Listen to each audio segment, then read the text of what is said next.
Olá pessoal, sou o professor Estevão Gandhi e eu estou aqui na quarta dica das nossas regressivas para o exame de ordem. A quarta dica está lá no artigo 482 da CLT. Eu vou te falar algumas situações previstas no artigo 482 que fala da dispensa do empregado por justa causa, para depois eu chegar no ponto que é a novidade que ainda não foi cobrado, mas pode ser cobrado a qualquer momento e você tem condições de deduzir.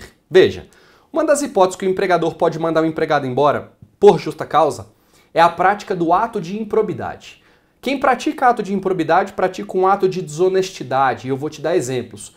Empregado que é flagrado furtando a empresa, empregado que altera a nota fiscal para ficar com a diferença do produto, empregado que tira a gasolina do carro do patrão para colocar no carro dele, empregado que apresenta atestado médico falso, empregado que recebe vale transporte e não utiliza no transporte público porque vai de carro próprio, vai de condução, de carona, vai de qualquer outro meio de transporte que não seja o público, ato de improbidade, um ato de desonestidade. O empregado está tentando se valer do patrimônio do patrão.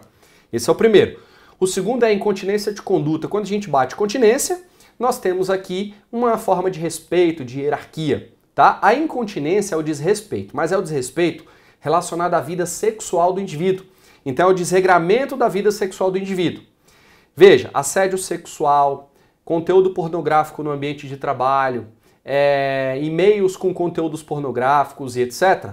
Isso acarreta a dispensa do empregado por justa causa, por conta especificamente da incontinência de conduta. Eu tenho mais dois que eu quero fazer menção. Mais três.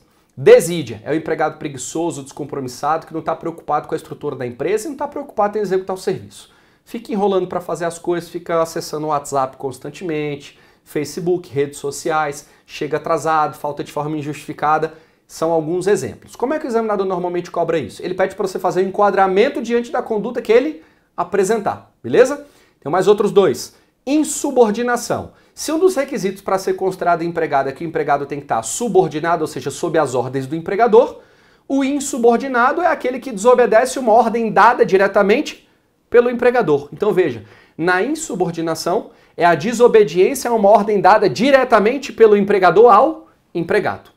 A indisciplina é diferente. Na indisciplina não foi uma ordem dada pelo empregador diretamente, mas é uma ordem geral onde todos devem respeitar. Se o empregado descumpriu, ele está praticando um ato de indisciplina. Agora vem a novidade que veio com a reforma trabalhista que eu ainda não vi ser cobrado. Existe uma nova modalidade prevista no artigo 482 que o empregador vai poder dispensar o empregado com justa causa. Qual é essa modalidade? É quando o empregado perder a habilitação legal para o exercício de determinada profissão por conta de uma conduta dolosa. Vou te dar um exemplo. Motorista de ônibus de transporte coletivo.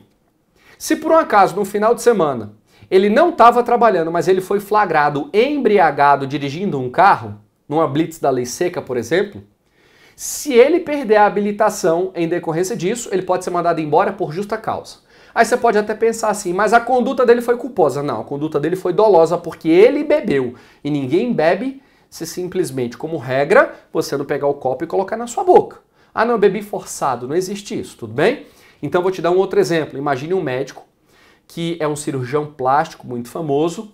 Quando ele vai realizar os procedimentos cirúrgicos, ele abusa de determinado paciente durante a operação. Ele abusou porque ele quis, conduta dolosa. Se lá na frente ele perder a habilitação para o exercício da profissão, significa dizer que o hospital onde esse médico trabalha e é empregado, pode pegar e mandar ele embora por justa causa. Então a perda da habilitação para o exercício da profissão, por conta de uma conduta dolosa. Cuidado que a lei fala de dolosa e não culposa, então teve ânimo de praticar aquela conduta.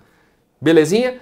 Justa causa, fica ligado, artigo 482 da CLT. Um abraço e até mais.